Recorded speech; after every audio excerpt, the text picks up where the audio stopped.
Ladies and gentlemen, welcome to GlobSec 2017.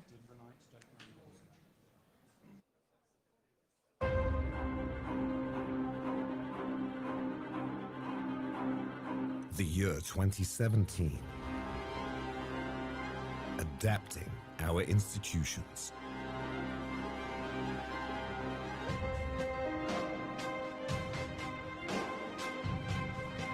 Adapting democracy to the digital age.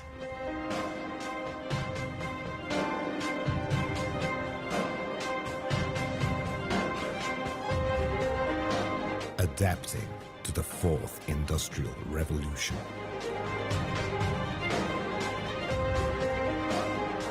How do we adapt to the future and have the future adapt to us?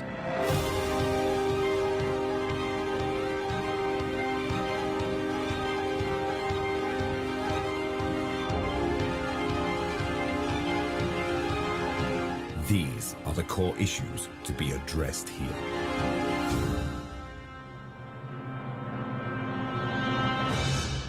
Making our world a safe, prosperous, and sustainable place. Ladies and gentlemen, please welcome the Honorary Chairman of GlobSec, Mr. Rastislav Kačer, to the stage.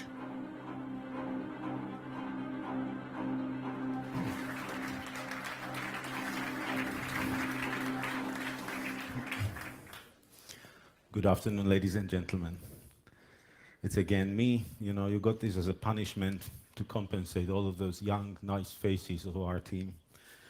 And always, before I'm coming here, I'm just horrified how this is all going to go. But this train already left the station, is on the rails. And hopefully, thanks to the organizers and all of you, this will all go well. President, Mrs. President, in 12 GlobSec here in the hotel at the bank of the Danube. And you saw in a short video that there is a headline, the theme for this year GlobSec is adopting, in the brackets, to the future. And this is precisely the essence of what we've been trying to do with GlobSecs in the past. I'm of those, when I teach students at the university, they call me Darwinist in politics, because I think that the evolution of humanity is driven by the same principles as evolution of species. And it's cruel, but it's very simple. Either you adapt to changing environment, you survive and you thrive, or you do not and you go down the hill. The forum GlobSec is one of those events when we try to comprehend where the world is going on and to adapt to the future in terms of what kind of policy making, what industrial policies, what kind of input from the think tanks to help the process. Feels like most of the people think that the world is getting into dynamics, which is like you sit on the merry-go-round and it's spinning and it keeps spinning faster, and there is no handbrake on which you can brake. And you get dizzy, you may feel bad on the stomach, well, what to do, Truth is that world is spinning at a higher speed, and this Darwinistic human capacity of adaptation is at a certain pace. But when we come to the point where the dynamics of the world dictated by technological change diverges too much and the gap starts to open, this can create serious point of disbalance and uncertainty. And I think we are precisely at that point where gaps opens. This year GlobSec is a little different because we want to stress these dynamics and these trends. So we set up two stages. This is the stage Maria Theresia, which is, in a coincidental way symbolizing that we need the roots, we need to think of the past, we need to draw from historical experience. This year, it's 300 years anniversary of coronation of Maria Theresia. She was coronated here in town. And actually, she was also a leader at the time of the change. She was adapting the feudal system to a new modern Renaissance thinking. So there was a challenge like we faced today before. But the second stage, which I welcome everybody to look at, is the stage we call the future stages. It's about the futures, not the future, but futures. Because, you know, how we behave, how we take the world, there are many possible futures. And there are many things where a lot of people do not appreciate enough how technological change, how things like artificial intelligence, communication, the processes which we often with horror call the globalization, how these are going to change the world. If they are not resolved by conspiracies, by whatever, you know, shadow cabals, it's just given by the progress of humanity often, and we to adapt to those. So I would welcome and encourage you warmly to look at the second stage, future stages, where a good debate will be going on. Adapting to the future cannot happen without everybody participating and taking part. And I'm hoping that GlobSec is a symbol of that. It's a perfect public-private partnership. Here we got not only an excellent, courageous political leaders, but also captains of top business and industry of the world, but also the best brains of the think tank community. And I think I'm very proud, and I can speak for all of our community, that this marriage has been working out very well, and thank you for all for being part of this. Let me finish my introduction with thanks, and thanks to our partners, because without support of our strategic partners and exclusive partners and many others, this would not be possible. Let me thank, first of all, to our strategic partner, Ministry of Foreign Affairs, Minister Lajčák, and Visegrad Fund, and to our exclusive corporate partners, which is BAE System, Saab, Philip Morris, Lockheed Martin, Microsoft. I'm sorry if I do not mention all of those, but in all of your brochures, everybody is listed. Thank you very much for your support. And without any further ado, let me warmly welcome Minister of Foreign Affairs, Minister Lajčák, who is co-chair of this conference, by the tradition, to open this event with his remarks. Mr. Minister, please.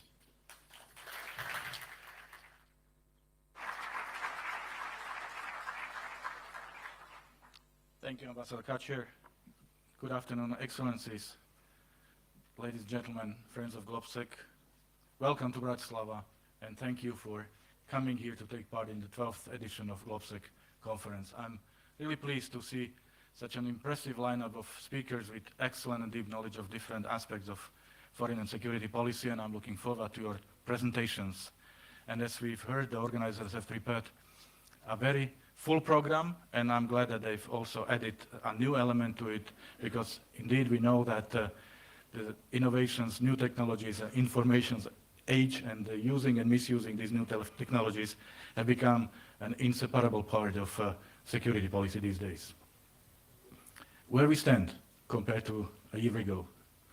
To begin on a positive note, yesterday's NATO summit produced some good messages, especially the strong message of transatlantic unity.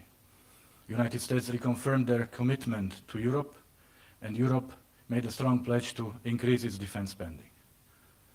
And the new building is great, by the way. But the general picture is not so positive. There are not many reasons to be more optimistic than last year, and if you remember, we were not at all optimistic last year. The world is not a safer place, continues to be full of uncertainties. Not only future predictions are hard to make, it's more and more difficult to assess what's going on right now. The raw power politics is still dominating, and the spiral of tensions continues to rise. Far too easily we are sliding back into traditional East-West confrontations and perceptions, while we have still not been able to resolve the long-standing North-South paradigm. In many corners of the world, anger and frustration is boiling between the rich and the poor. Mistrust has taken roots between political and economic elites and ordinary citizens. The information boom has been abused to blur facts and truth with illusions and lies. Cyber attacks are more frequent and systematic, brutally attacking even the civilian infrastructure. Hybrid threats have taken the unpredictability of the conflict to an unforeseen level. Chemical weapons are again being used on the battlefields almost with impunity. And all these phenomena shatter people's belief in governments and state institutions, placing democratic systems worldwide under doubt and peace under constant pressure. Moreover, the number of unsolved or new challenges is rising, with no solutions in sight. European Union is losing its first member, which also contributes to a global feeling of instability. The new US administration has to deal with both expectations and questions alike. New and reborn powers seek their role and pursue their interests with clear determination. And worse, dialogue has become a last resort instead of being the first option to avoid confrontation. And thus, as a result, we lack common answers to those many serious problems, as if we forgot that in our globalized world, no state or even a region is able to cope with these challenges alone. In this scheme, I strongly believe the time is ripe for Europe to rise up with more self-confidence. 70 years ago, when George Marshall presented his groundbreaking plan, he used one sentence, very simple one, which was hidden in the text, but it was very relevant back then, and I think it's equally relevant today. And it says, the initiative, I think, must come from Europe, and the US should only help. Back then, as we know, it was more about economy. These days, it's about politics and security. But the message is the same. So I wish to see Europe, which is engaged and delivering, inside and outside. Otherwise, every next election in Europe will be a nail-biter, will be a fight between the pro-EU and anti-EU forces. The migration could spiral out of control again because, let's not forget, there are millions out there still wishing to get in. The terrorism will haunt Europeans, changing our way of life and questioning the very EU's raison d'etre. The Western Balkans could slide back into despair and nationalistic nightmare of the 90s. The Eastern partners will struggle to define their identity and to find their place on the map of the world. The transatlantic bond would falter. The European Union's soft power would fade away, and the EU itself might drift into irrelevance. So I think these are all very good reasons for us to expect and support the European Union to take its role as a global foreign and security player. To conclude, let me say a word about urgency. Yes, the pressure is in the air, and many are saying that we need to act quickly, and I agree to that. Time is not on our side, and many issues do require a swift action. Yet, let us not forget that in the end, it's the strategic thinking that will prevail. In practical terms, it means leadership and vision, not just constantly reacting to the developments around us. No matter how difficult the issues around us are, hasty or instinctive reactions are not good enough. We need a bigger picture to be able to make a better assessment to plan our actions. And this is exactly why we need gatherings like this, and this is exactly why we need people like you. So I wish you very fruitful discussions, enjoy your stay in Bratislava, enjoy Slovakian hospitality, and thank you very much for your attention.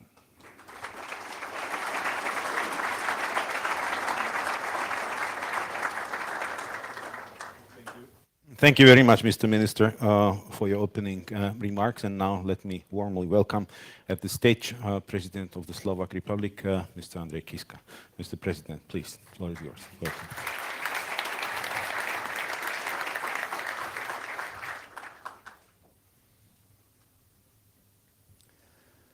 Dear Madam President, Kolinda Grabar-Kitarovic, dear Mr. President Andrzej Duda, dear Mr. President Rozan Plevneliev, Excellencies, ladies and gentlemen.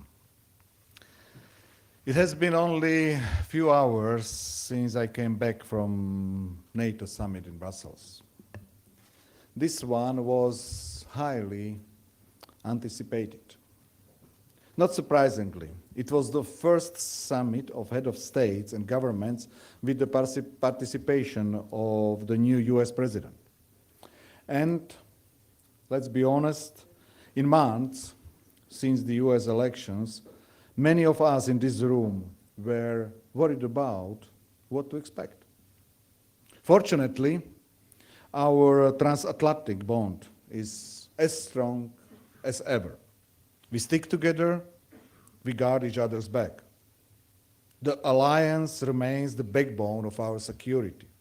And moreover, we have a new ally on board, Montenegro. All 28 member states are determined to fulfill their share of responsibility. This is also important for me personally as the President of Slovak Republic.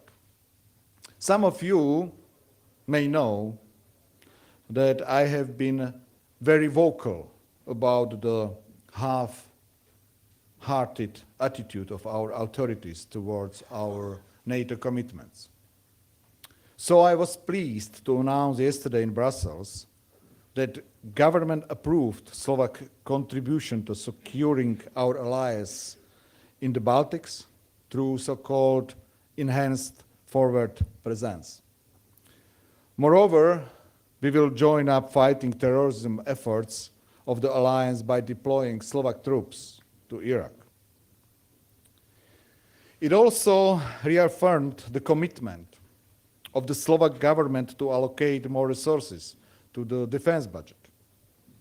Last week, the Slovak parliament approved historically the first declaration on defense spending, and it underlines the basic fact that our security is not a question of political partisanship, but a matter of common responsibility towards our citizens. And that it cannot be provided by others, but it can only be shared.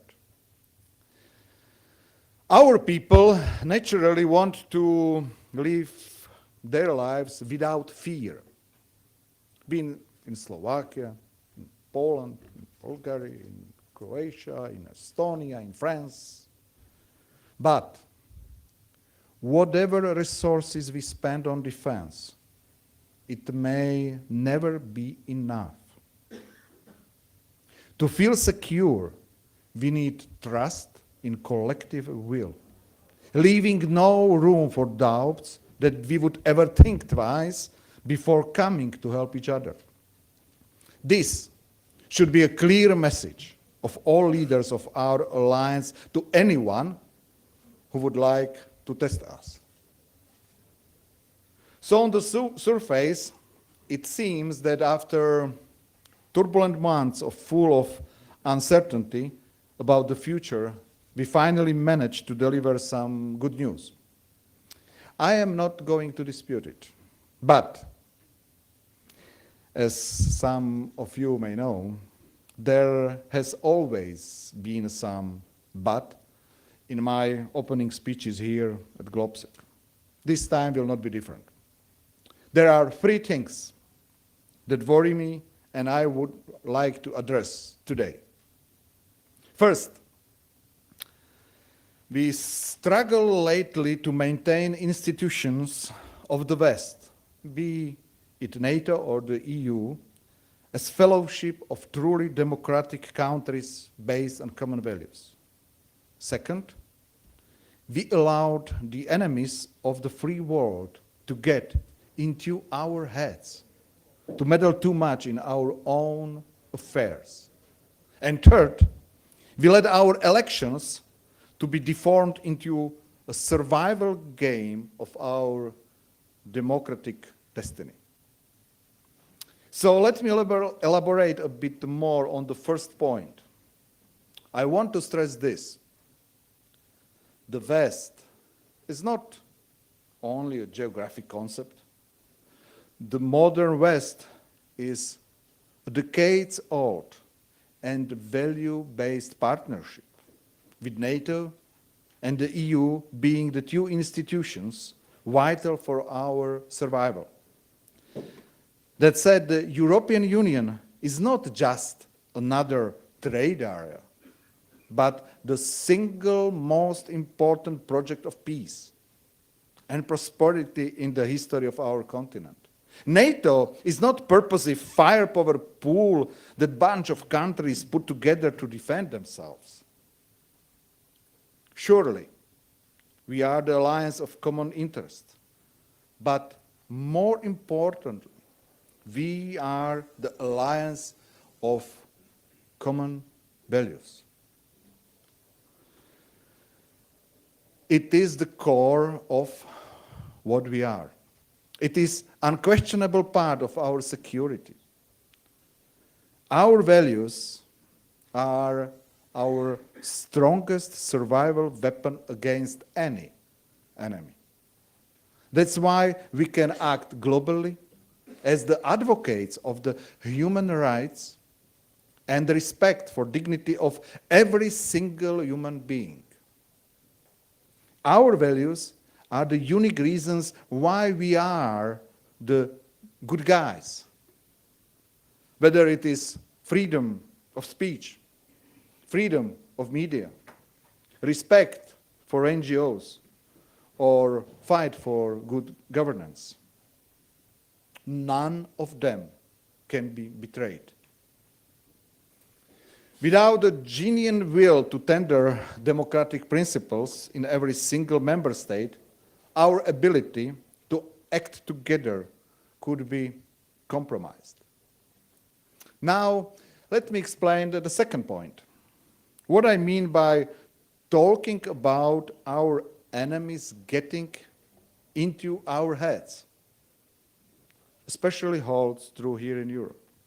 To put it simply, we should stop helping them to paint a picture of gloom and doom of Western civilization. Surely, we have been facing many challenges and security threats recently. Maybe too many in a short period of time. We are all horrified by terrorists targeting our people and our peaceful way of life. They murdered 22 innocent young men, women, and kids, again in Manchester this week. Also, there are challenges in the EU we have to solve. A lot of hard work is needed. And there is always plenty of ways how something can go wrong.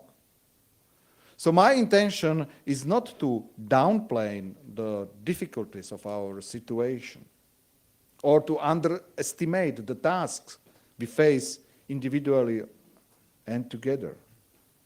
But let's stop playing the game of the enemies of the peaceful and prosperous West. Let's stop creating the picture of apocalypse just waiting to happen. Let's stop supporting the narrative of the EU and NATO being on the verge of terrible, irreparable breakdown. Let's stop seeing the need for revolutions and radical solutions when, in fact, what we need is old-fashioned politics and sober policies. Because what I see in our countries is still the best, the most prosperous, the most secure and stable place on earth for people to live in, by far. And finally, my third point, which I think is the unfortunate outcome of the first two. We all have been reminded by a recent election how fragile our democratic societies could become. Once they are under combined pressure of dissatisfied voters, targeted anti-Western propaganda, and weak response from our political leaders. I think I will speak on behalf of all of us here when I say we have learned our lesson. We have witnessed too many attempts to hack our democratic societies recently.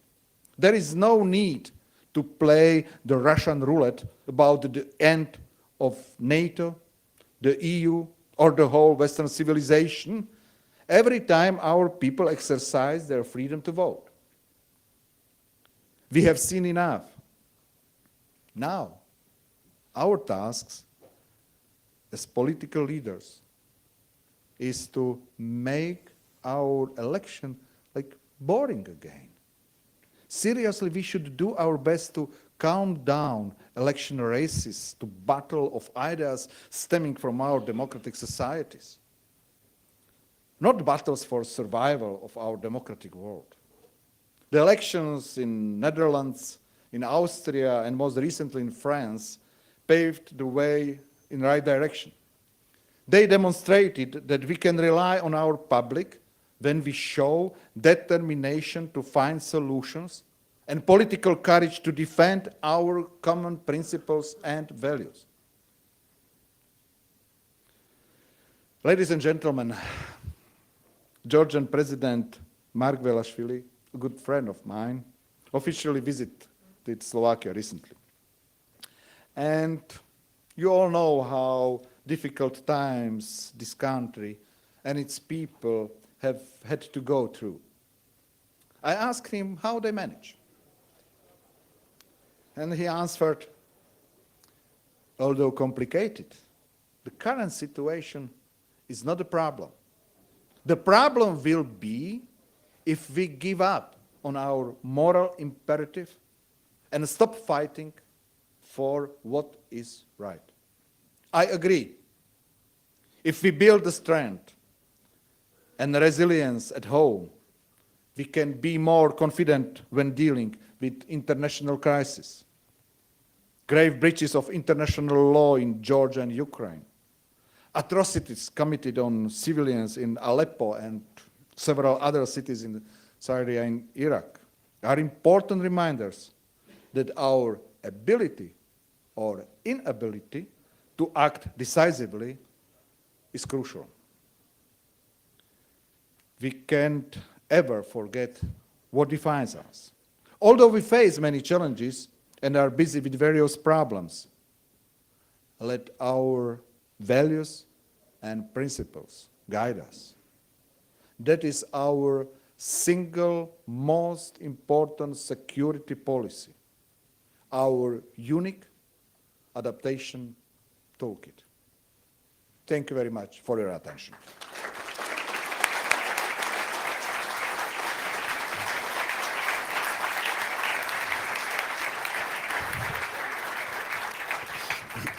Thank you, Mr. President, very much for your candid words. I like your notion of Russian roulette.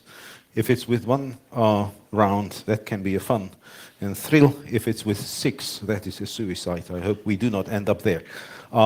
It's a special privilege and pleasure to introduce President of Poland, Mr. Andrzej Duda, but I don't want to welcome him not only on behalf of the Republic of Poland, our dear valued neighbor, but also as the chairman and the president of Visegrad 4.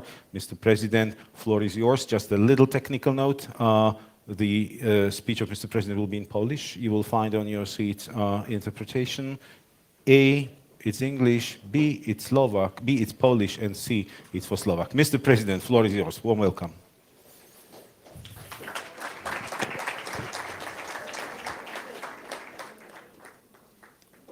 Excellency, Madam President, Excellency, Mr. President, our dear host, distinguished guests, dear friends, thank you. Thank you for this kind invitation and thank you for this kind introduction, because it's a really great opportunity to meet with you here in Bratislava, in heart of Europe, on the GlobSec forum, just a few hours, as Mr. President said, after the NATO summit, after the meeting of the heads of states and governments who discussed about security and also about the future. Not only a future of Europe, but also a future of our globe. Earth. Mr. President, Excellency, thank you very much for this invitation, because today here in Bratislava, just after the NATO summit, we can discuss about the security of our globe, global security, from the point of view of our region, of Central Europe. So this is the great opportunity to deliver this speech to you about our problems and about our point of view for the future. So please prepare your electronic devices, because the rest of my speech I will deliver in Polish.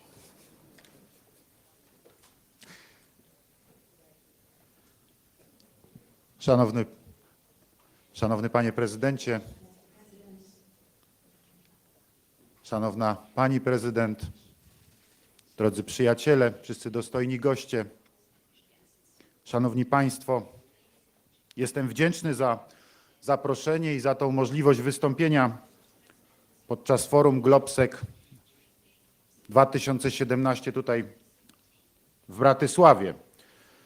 To organizowane już od kilkunastu lat niezwykle ważne wydarzenie gromadzi polityków, dyplomatów oraz ekspertów od spraw międzynarodowych już można powiedzieć z całej Europy i świata. To tradycja, to spotkanie, te dyskusje. Dziś, podejmując w swoim wystąpieniu kluczowe zagadnienia, jakimi współcześnie są bezpieczeństwo i stabilność, chciałbym się skupić na tym, o czym wspomniałem, na znaczeniu naszej części świata, Europy Środkowej w świecie globalnym. Otóż, dostojni goście, szanowni państwo, wartość współpracy tego regionu, naszego regionu, leżącego między morzami between the Baltic Sea, the Adriatic Sea, and the Black Sea is without any doubt growing systematically. It has been growing since we shook off the bond of communism and since we became again fully independent countries, since we have been part of the Western world. This has been a growth which I believe is bringing a fruitful contribution to the global peace, political confidence and economic stability. A practical demonstration of this are especially two formats of cooperation of Central European countries, to which my country belongs, that is Poland, and to which I personally attach huge importance. I have been attaching this huge importance since the beginning of my term as president. The first format is cooperation of the group of Eastern flank countries within the framework of NATO, within the framework of the North Atlantic Treaty, referred to as the Bucharest Nine. And the other format of cooperation is collaboration on the development and cohesion within the European Union, which is termed as the 3Cs initiative.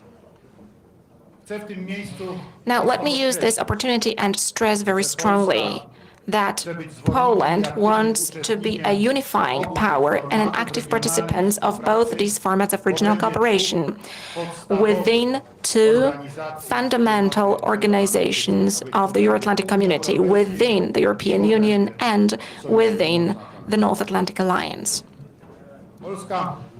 Poland considers it as a strategic task in international politics, but at the same time also as a logical consequence of its membership in the European Union and in NATO. Poland wants to co-shape the transatlantic community through the regional community.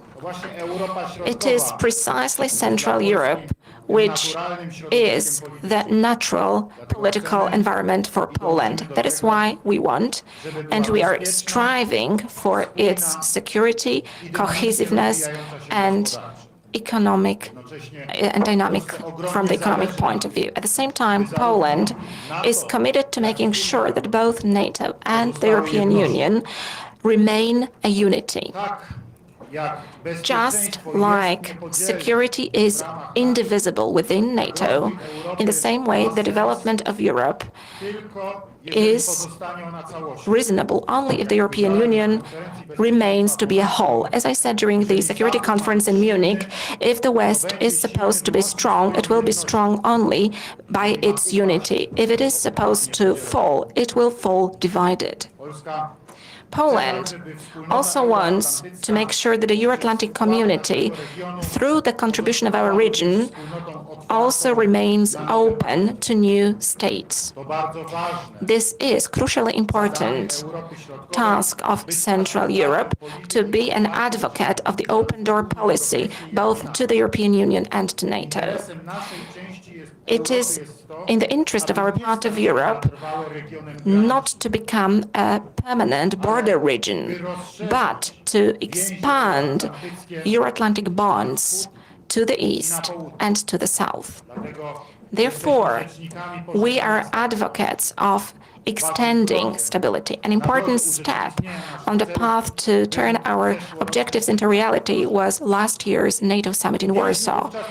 Back then, we took breakthrough decisions. They concern strengthening of the defense potential of the entire North Atlantic Alliance and of its further adaptation to challenges of the 21st century. In our decisions, we were led by the principle of the so-called 360 degrees, which means that security is indivisible in NATO states. The guarantee of that should be a priority of all member states of NATO, irrespective of where they are situated geographically. Central European countries have demonstrated that they have done their homework as regards this very important principle of building of the global peace. Prior to NATO summit, Poland, together with Romania, Bulgaria, the Czech Republic, Slovakia, Hungary, Lithuania, Latvia and Estonia, decided to tighten their cooperation within the framework of the already mentioned Bucharest 9.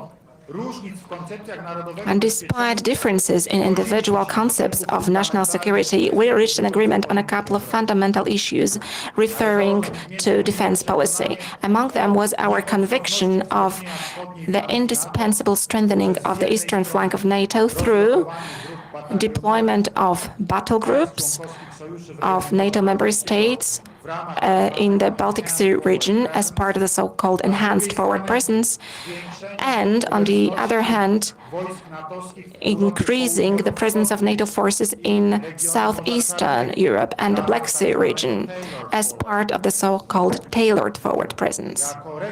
As a region, we gave a solidarity-based response to the question how to best guarantee harmony and order in Europe.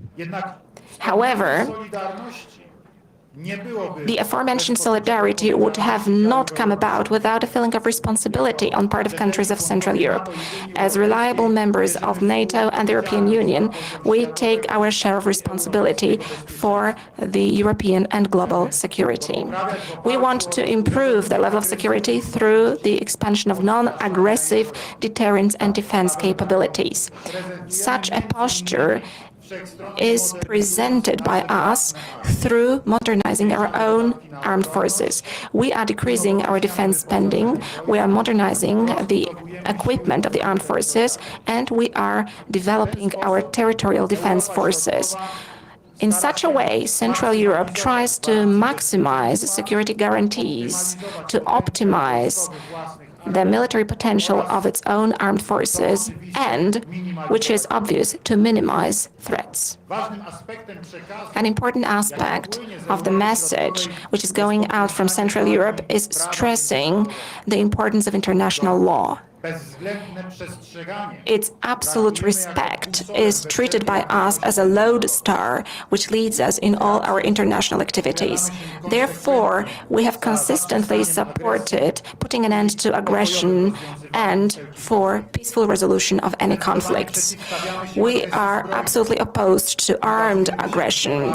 We are involved in the global anti-terror coalition and anti-Daesh coalition. In the most explosive regions of the world, we have been providing the indispensable humanitarian and training assistance. Central Europe is therefore not only the consumer, but, and I want to stress it very strongly, also the provider of security. Our region treats this in a comprehensive way. Therefore, we do not only want to invest in developing land forces, maritime forces, and air forces. Individual countries of the region have participated in developing anti-missile defense systems. We are developing also the cybersecurity in our countries. We are countering hybrid threats, including disinformation. This is our comprehensive approach vis-à-vis security, and we have proved that in our activities taken within NATO in Slovakia, the Czech Republic, Estonia, Lithuania, Latvia, Bulgaria, Romania, Slovenia, in Hungary, and in Poland. And there are centers of excellence established by NATO, which are functioning smoothly. Their basic task is to better prepare the alliance, among others, in cooperation among special services, crisis management, communication, strategic communication, or energy security. Ladies and gentlemen, distinguished guests, all of us are perfectly aware of the fact that security of our countries is strictly intertwined with the economic development of our states. Peace cannot be guaranteed without well-functioning market. On the other hand, the economic advancement will surely be stopped should a real military threat appear. The speed of economic growth depends on many circumstances. One of the most important factors is the adopted development model. Over the last couple of years, we were able to see which markets turned out to be most resilient vis-à-vis the crisis and the slowdown in the global economy. That was the time of the global verification of how rational the principles were on which the economy is based. Central Europe has passed that test. The countries situated between the Adriatic Sea, the Baltic Sea, and the Black Sea have demonstrated their resilience. They have proved that they are stable and their economies are robust. Our countries have efficiently limited their budget deficits, decreased public debt, and cut down the unemployment rate. We have remained to be a region attractive for investments. And here, business people from Western Europe, from Asia, or from America can come and conduct their businesses with success. Recently, next to the dynamic increase in mutual trade relations, we have deepened economic ties with the western part of the old continent. Thanks to such instruments as funds from the cohesion policy of the European Union, we have come closer to the high living standards of the societies in Western and Northern Europe. This impressive transformation would not have been possible, however, without the huge potential which is so typical for Central Europe. It makes us stand out. We can, and I believe that we want to use a number of assets in our region. They create a catalog of competitive advantages which are decisive about the growing economic position of our countries.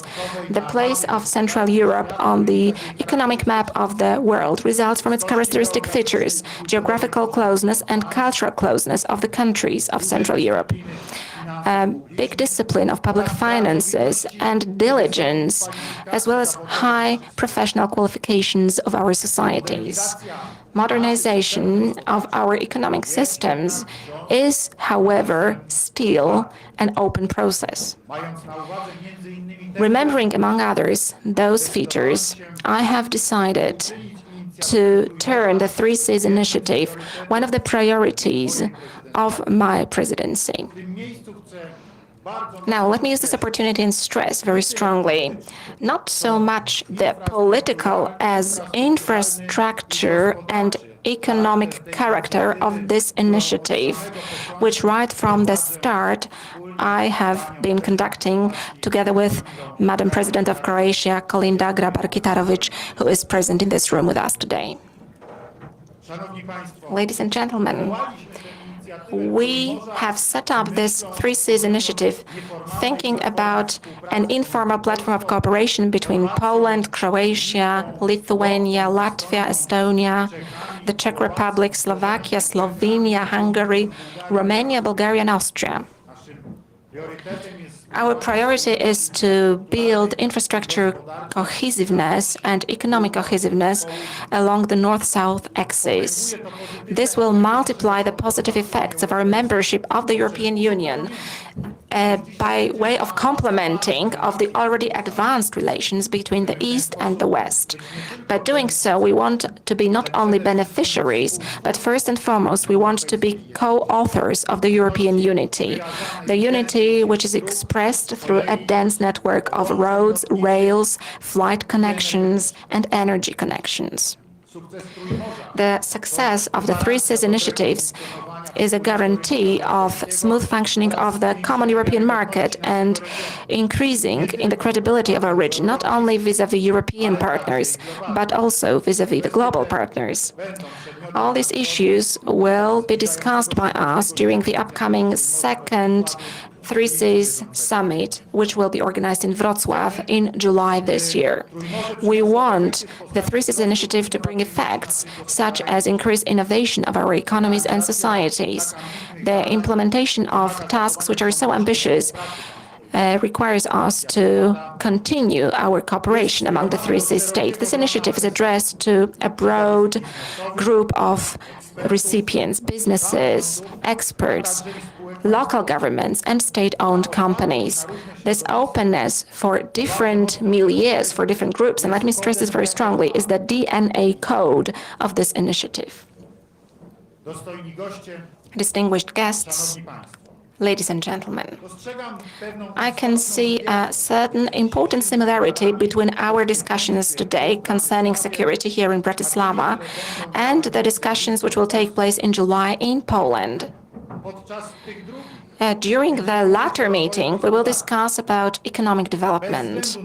No matter which of these important topics will be discussed, we are joined in the conviction that a safe and subjective Central Europe is an important element of stability and development of the Euro-Atlantic world. Therefore, once again, let me thank you for inviting me to GlobSec conference. At the same time, I would like to draw your attention to the July 3Cs Initiative Summit in Wrocław.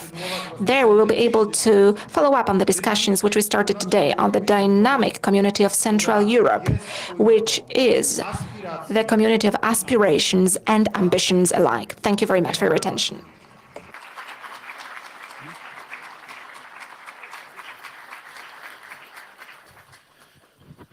Ladies and gentlemen, I recommend careful attention because I think this will perfectly set the stage in a very challenging way what is going on in the world and will give you a very plastic and an interesting image.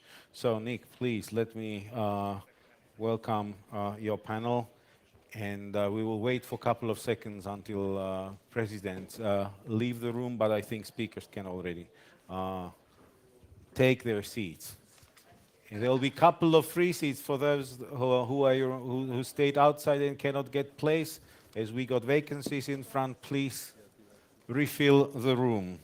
There will be more free space here. All right. Very good to be here again. Can I encourage, we don't want to speak to a third empty room, so can I encourage, if you want to, come forward, please, because as some of you have seen in recent years, we've made this kind of thing interactive, and I want to start with you right at the beginning in a moment. So as people come in from outside, and please take these seats at the front as well. I'm giving you a 1-minute notice of a brainstorming. We have mics in the room. I want you to be thinking about the kind of things that should be still on the agenda here. Because we are talking about global trends, but I'd like to suggest that in reality, this is not just global trends, it's do we really get what is happening? What's the direction of travel? And what's the scale? And it could just be that even in this very extensive agenda for the next 2 days, there are things missing. And what I want to do is encourage the panel to address some of those issues as well. So I'm giving you that minute, really for you to think of the kind of things which others are not thinking about. Remember where we were this time last year. Brexit hadn't happened. President Trump hadn't been nominated, let alone elected. Look at what's happened in France. Look at so many things that have happened. And look at what wasn't on the agenda, not even mentioned here. I'd like to quote and remind you what the president said a moment ago. We have learned our lesson. Weak response of political leaders, he said. He also added, we need old-fashioned politics. But the foreign minister added something equally important. Leadership and vision should not be constantly reacting. Hasty and instinctive reactions are not good enough. That means for those of you in companies, those of you in governments, those of you in public service, that's your job to come up with the left field, right field idea of what's coming down the track, however unpopular it might be to your political leaders who are thinking in a more conformist way. So you've had 50 seconds so far. I want to get the microphones moving around for 10 minutes before I invite the panel up. They're going to stimulate you as well. We're going to run for the next hour and 20 minutes. So who'd like to come in with ideas of what is not yet on the agenda? Jonathan Isle from RUSI. Please, let's make it quick. Otherwise, I'll simply say, you've got no ideas, and we'll move on to the panel. I would like to take the sort of the position or the idea put by our Slovak colleagues on the subject of this Russian roulette of elections in Europe.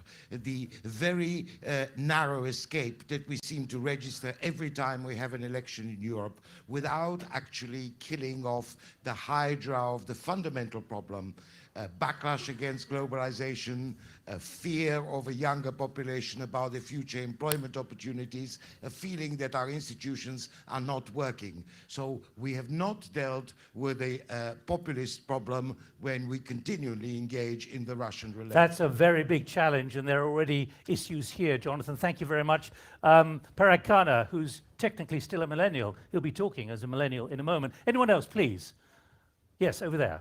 And put your hands up, and then we can get the microphones to you, please. John Roberts with Methinks. We have a problem of identities. You've got, in Britain, large numbers of people who do not know necessarily what identity they are accepted as having. Take, for example, many, not all, but many Muslims in Britain. They're perfectly happy to describe themselves as British, but they're not English, even if they live in England. All right, John, What identity. What happens if Britain breaks up? Right, that's a different one. Identity, right, okay. Could it be the disunited kingdom? Please, who would like to come in? Okay, all of you, please, over here. Yes, hi. Hi, Elena Kryslova, University of Kent. Global Security Strategy 2016 put at the center of the strategy the concept of resilience. I would like the panelists, if possible, actually to comment whatever there is a moment on resilience, because the concept actually is quite complex. So that is, how can we enable resilience, especially in the neighborhood, but also within Europe itself? On prescription, does it work? How can we build resilience and self-governance of those states? Lovely, thank you. Anyone else, please? Anyone else? You're right at the back. Anyone else over here? Yes, hello, Natalie Nugaret from The Guardian. I am struck that as we contemplate all these events that you've mentioned, Nick, we're still missing a picture, a wider global picture that includes the mention of China. China is building the One Belt, One Road project. We tend not to look at it when we have these discussions about European security architecture and values, but I think we need to think about this because it's also going to be a big part of the future. Particularly after the big meeting last week. But Parag is going to talk exactly about that. So you've preempted him. Anyone else? Please. Please, yes. We've got 5 more minutes, no more. My name is Karl Kovanda from Brussels and Prague. And I was intrigued by President Duda's observation that he doesn't want Poland to be a border country, number one, and number two, that he's standing for further enlargement of NATO and the European Union. Ukraine is the obvious question that comes to mind, and Ukraine is a country with tremendous weight in Europe, and I don't know that we're giving it enough attention. Thank you. All right, let me encourage you down the issue of resilience, about identity, what Jonathan Isle mentioned about the very serious issues of automation, of AI, and all this other stuff coming down the track very quickly, which politicians have to handle, the overarching themes here. Anyone else, please? You're all comfortable with the way the world's going. That's great. Okay, fine. So you don't need to be here for 2 days. Right, anyone else, please? You've got 4 minutes now, and then Jakob will be speaking. Okay, thank you. I'm the Australian ambassador in Vienna, so I come from a very different part of the world. I've just come from Sydney yesterday. Good day. Great. Well, you'll understand that there's a massive security dynamic going on in Asia and the Indo-Pacific as well. I want to reinforce the point made earlier about the importance of China. That is a bigger, longer-term game than Russia, and attention needs to be paid to that. There are massive proliferation problems with North Korea. But the key point I want to make is there's a huge liberal democratic resource out there beyond Europe that needs to be harnessed for global purposes. And I'd point particularly to the countries of the Western Hemisphere other than the United States, particularly the emerging Latin American countries, who are a tremendous force for democratic values. Thank you, and I think it's interesting, having been at the Australian Leadership Retreat in Gold Coast last week, the way that there's already disaffection now growing significantly in Australian parties as well, political parties too. Anyone else, please? So it's not unique to Europe and where everyone else comes from here in Latin America. Anyone else? Right, I'll close the tab then. Right, let me, in that case, invite Jakob to join us on the platform. What I'm going to do is invite the other panelists up in a moment, but Jakob Wisniewski, who's the Vice President of GlobSec and the Director of the Policy Institute here in Bratislava, until last year was the Polish ambassador to the OECD. Give us your 3 critical points, Jakob, which really need to stimulate even further debate. And what I'd like you to feel is that this is a conversation, not just a panel talking to you. Thank you very much, Nick.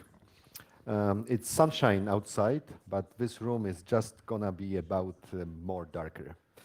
And I want to talk about 3 witches. Sorry for this demonology. They keep the GlobSec Policy Institute staff awake at night. Our research revolves around 3 big topics, and these are just like the 3 witches from Shakespeare's Macbeth. They prophesize about the future that will happen if we ignore the warning signs. First, the world of rules is tottering. Paradoxically, a few decades ago, it were liberal intellectuals who advocated for deconstruction of common narratives. Post-structuralism was in fashion. This exercise became a hobby of every John and Ivan all over the world.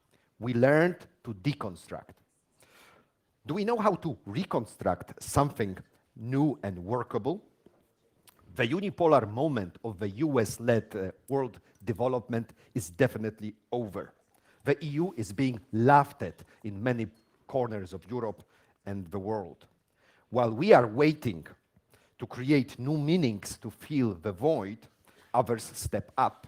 Illiberal democracy is on the rise. Some countries stand by the rules only when it suits them. Let us not get depressed, though. There is always hope. Technology makes us more prosperous, better informed, safer. Industrial automation promises new heights of manufacturing productivity, also loss of jobs. Big data helps us to enable government and businesses to better serve citizens. It also creates temptation for abuse. Think of the impact of technological change on the international relations. Once upon a time, the UN loftily debated human rights issues in the New York City bubbles. Suffering people had no effective voice. Now, those victims have mobile phones. We all saw pictures of Syrians after lethal gas attack. Citizens around the world have new ways to keep an eye on what their leaders are doing. These changes create a new sense of shared global responsibility. If you walk down the road and see a man flogging brutally his wife or his child or his dog in the garden, you probably think it right to intervene, or at least to call the police. Why should it be different at the international level? Can national sovereignty be a shield protecting tyrants who are persecuting their own citizens, their own people? Not really. But as Iraq and Afghanistan and Syria clearly show, it is one thing to identify a moral cause for intervention. It is quite another to work out what exactly to do. Citizens now use technology to follow their leaders. Government use technology to follow their citizens. This is why we need the world of rules more than ever. And here comes the second witch, the open model of society, which is vulnerable. The empires of the future are the empires of the mind. I'm quoting Winston Churchill here. In the world that our children inherit, what defines a superpower will not be weapons of mass destruction that can never be used. It will be ability to combine and to build, the power of mass innovation and mass teamwork. This is why our mindsets are so important. Are you someone who feels that Muslims, Roma people, asylum seekers, Brussels bureaucrat just wait to do your harm? Or do you think it's a big, beautiful out there, a big, beautiful world out there full of opportunities? Well, the choice for openness does not come naturally. Globalization has made some people really confused. People want to take back control of their borders, of their professional lives, of institutions that they are governed by them. They are angry at the elites. It does not help that wages are not growing fast enough, societies are aging, and the people become risk averse. There are countries who aggravate the problem. They want us, the West, to fail. And they preach the might is right principle. This is asymmetric war of ideas. They practice propaganda. And propaganda is like cooking a frog. The water is heating up slowly until the frog is cooked. Can we wake up and jump out of the water before it is too late? Yes, I believe we can. Third and last trend is that we are living in post-truth society. Politicians have always flirted with untruths, to put it mildly. Now, lies, however, have become systemic. Subjective perceptions are increasingly more important than facts. Lies spread like fire. The media are in crisis. Journalism is no longer neutral. We eliminated the gatekeepers who verified whether a given story is true. Dissemination of fake news is so easy. Anybody can be a journalist with a smartphone or a useful idiot spreading lies. So social media have become information war weapons. Fact-checking is needed. We should empower people to think critically. It is in the interest of social media to help the public authorities to find solutions. Media literacy could be the curriculum of pupils at school. We in the West have our stories to tell about the world of rules, about the benefits of open society. We just forgot how to tell them. We have our own appealing emotional narratives. Ladies and gentlemen, before I finish, it would be the tragedy of all of us if the West became mismanaged, divided, inward-looking. There are things we all can do. We as GlobSec staff, you as GlobSec honorable guests. You will find some policy prescriptions of my institute in our publications outside this room. Defy the negative trends. We are not bound by fate to fail in our efforts like poor, wretched Macbeth. If only we pay attention. Beware of the free witches. Thank you very much. Thank you, Jakob. Right, global trends. Anyone want to add anything to the mix from earlier, having heard Jakob? And let me invite the three panelists on stage. Professor Steve Walt from Harvard University, Stefan Dion, who is currently about to be the ambassador for Canada in Germany. Next week it'll be formalized. He's designate technically, but also a new post for the Canadian government in Europe as a special envoy. And finally, Parag Khanna, who's a senior research fellow at Singapore University in the Lee Kuan Yew School, but particularly here because he does represent the next generation, the millennials, who are not largely in this room at the moment, and because of the work he's been doing on connectography, which is going to address some of the things you've already raised. Let me put to you that global trends, and I was asked to chair a session about a vision of the world in 20 or more years, addressed from various perspectives.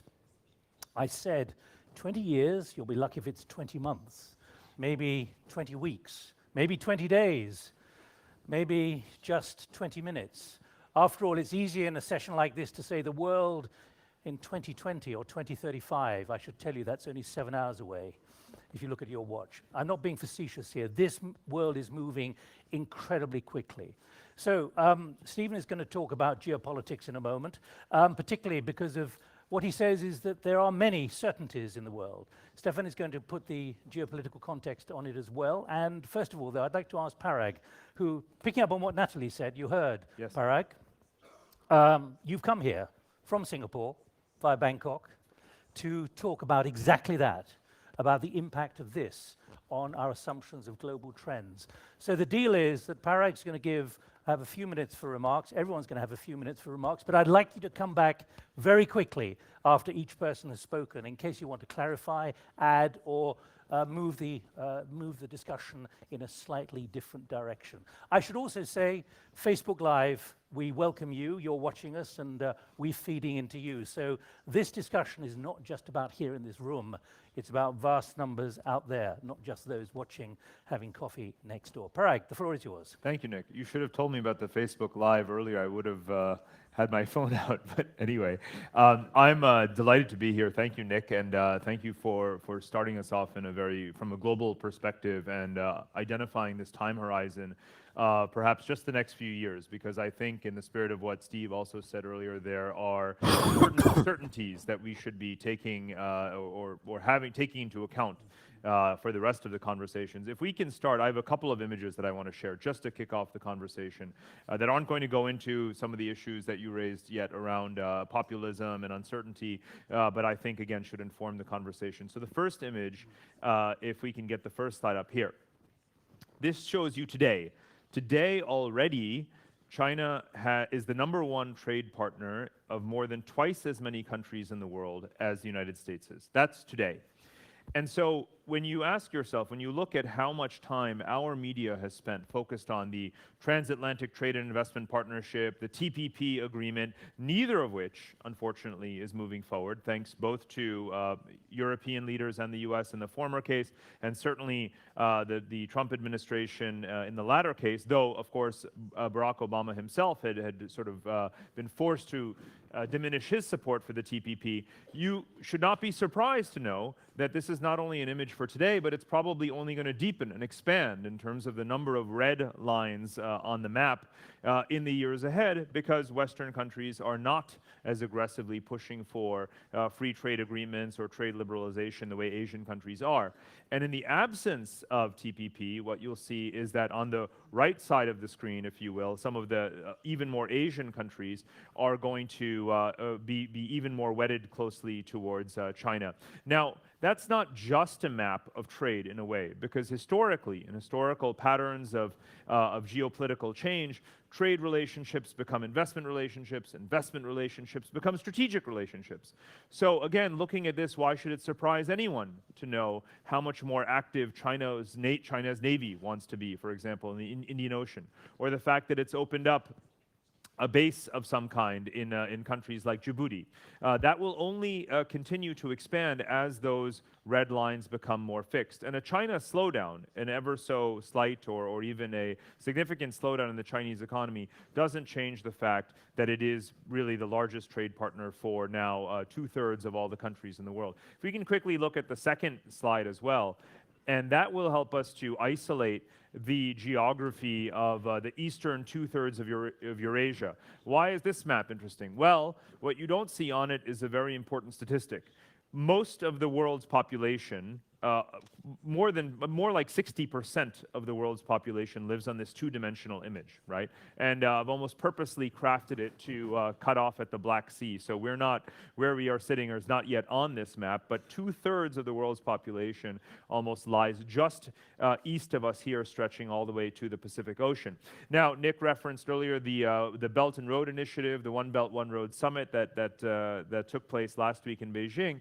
And this is a map that shows you what major high-speed railways, ultra-high voltage electricity cables, let's see, oil and gas pipelines and so forth are going to be developed. And you all saw this in the news, I hope, the incredible enthusiasm with which dozens and dozens of countries turned up. And this is actually a story that began 25 years ago with the collapse of the Soviet Union, when China began to lay these foundations of infrastructural connectivity reaching from east to west in this direction. And I think to Europe's credit, Europe has been very positive and in a way breaking, if you will, from US pressure not to participate in the Asian Infrastructure Investment Bank, the One Belt, One Road, and instead turning up there to participate in what is, and I think that is a map of certainty. That is not just a map actually to 2020, Nick. I would put that as the map of 2040. And I can say with some certainty, having traveled those Silk Roads for the last 20 years, that a lot have already been built. In the next 20, I expect all of the rest to be built. And I expect Europe and Asia to really come together into this mega continent. And many of you may not know, as you follow trade and economic dynamics, we tend to think of the US-EU trade relationship as the single largest interregional trade relationship in the world, more than $1 trillion a year of goods and services. But the EU's trade with China, plus its trade with India, ASEAN, Japan, Korea, and Australia, so Asian countries, is already far larger than its trade with the United States. So for those of you here in this room who want to adapt to the future, I think you could be very well served by looking and mapping out the infrastructure linkages and the trade relationships that you collectively have with Asia, because they're already larger than your relationships with the United States, and that's before you have any meaningful trade agreements whatsoever with Asian countries, and it's before many of these Silk Road corridors are even built. So which brings me to the third and final map, just to keep on. And this is a map of Europe's energy grid. This is particularly just oil and gas pipelines. It serves several purposes. First of all, it's a reminder of just how integrated Europe already is. It's fine and well to focus just on Brexit and to see the glass as half empty, but this is a reminder that Europe is also in many ways an egg that cannot be unscrambled. And the energy sharing across the region is one very good example of that. So this is existing oil and gas pipelines, and the dotted lines are some of the proposed ones. What I think is very interesting here is that the eastward connections that are being built, so additional North Stream routes, potentially South Stream, and so forth. The point is really that there is a growing energy diversification that is helping Europe build energy resilience. It's no longer the case that Russia, singularly dictates Europe's energy flows. We should look at North Africa, we should look at the Arctic, and we should look, when we look east, at Russia, across Turkey, and of course to Iran. And this is another case where I think the eastern side of this map helps you understand the extent to which, in the coming years, one very significant issue, and I was very glad to hear the word earlier this morning, self-confidence, right? European self-confidence is going to be pivotal in deciding how Europe as a region, Europe as a collective, deals with Russia, Turkey, and Iran. Three countries that are getting obviously very negative headlines, in some cases, in some instances deservedly so, but are crucial to your energy future, to your economic future, to your future export markets. Europe already is the leading investor in these three countries and is the leading market for exports for these countries. And therefore, it's very, very pivotal that Europe come to a coherent, cohesive, and comprehensive strategy towards these countries in the years ahead. And I hope that we can map more connectivity to these regions and use that connectivity as an agent of stability in the coming years. Thank you. Quick question then. European self-confidence. You say Europe has to have self-confidence. Do you believe it does at the moment? I think that there's an opportunity to return to a period in time when there was less existential angst about the future of the Eurozone. And I hope that with the French election and the perhaps predictable outcome in the German election, that we will once again have a strong Franco-German axis that's pro-solidarity and that's pro sort of unity in European foreign policy. And those would be two very important elements. Stefan and Steve, can I just ask you to pick up on those points that Parag's been making about this? How much is this understood in Ottawa? I mean, I can imagine that if that first map about China was on President Trump's screensaver, he might sort of froth at the mouth before he's even opened up his Twitter feed in the morning. Steve, what is your reaction? Do you think this is understood in that way that Parag has put it? I don't think it's understood in the way he's put it. I think that there are many Americans, including President Trump, who are obviously concerned about China's rise and what it means, certainly what it means for the American commitments in Asia and elsewhere. The real debate in the United States, and it's going to be the issue we really wrestle with going forward, is whether or not China's spectacular rise of the last 30 or 40 years will continue, or whether the accumulated liabilities China is facing, and in particular its demographic challenges, are going to be overcome in the next 10 or 20 years. I'm actually much more optimistic about where the United States is going to be vis-a-vis China, but I think there's no question that the Sino-American relationship and how that plays itself out over the next 10, 20, 30, 40 years is going to cast an enormous shadow over the rest of world politics. Stefan, you were foreign minister until very recently. How much does Ottawa get the scale of the challenge from China, whether it be One Belt, One Road, or more broadly? It's a challenge, but it is an opportunity as well. Is it seen that way? By some and by the government that I represent. We have a debate in Canada about can we open talks and negotiations with China on free trade. And some are opposed to that, saying China is not a democracy, their human rights record is appalling. And the reaction of the government that I represent, Justin Trudeau's government, is to say the world is not what we would like to, but then engage the world. And if Canada is open to trade with China, it may be beneficial for the human rights record of China. But if we isolate yourself and we come with megaphone politics by the sideline and criticize the world and pull out, what will be the relevancy of Canada?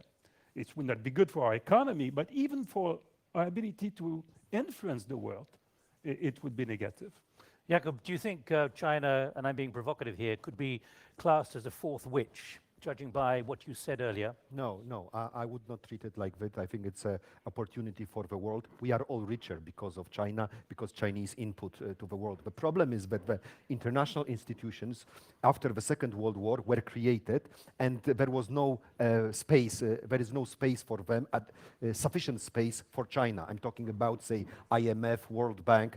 I used to work at the OECD, and there was endless questions among ambassadors, among the staff, whether we should like to take China on board as another member state. But then it appeared that Chinese do not want to be part of the OECD because they know that they are going stronger every day, and in future the standards will not be imposed by the West, but they're gonna have to be negotiated along with the Chinese and other emerging economies. Steve, let me just pick up on what you believe, that the future world order is not entirely unknown. How does what we've just heard from Parag have to be calibrated by policymakers, given the expectation that was put on leadership from those first few remarks this morning from the presidents and certainly the foreign minister? Yeah, well, let me talk a little bit about what those leaders are going to have to grapple with and things we do actually know if you think out 10, 20, 30, 40 years. We actually know an enormous amount about what the population profile of the world will look like. We know that China will have about 1 billion people, so will India. We know that the United States will have in excess of 400 million people, and by the way, will be substantially younger than most of the industrialized world as a demographic profile. We know that Europe's population is going to decline and is going to get older.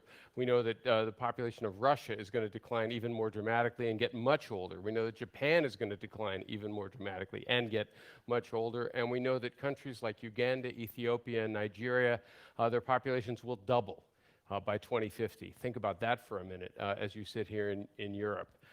So we know a lot about the future world in terms of population. We also know a lot about wealth. We know that the members of the G20 today are likely to be the members of the G20 going forward, at least most of them. We know that France will not turn into Bolivia.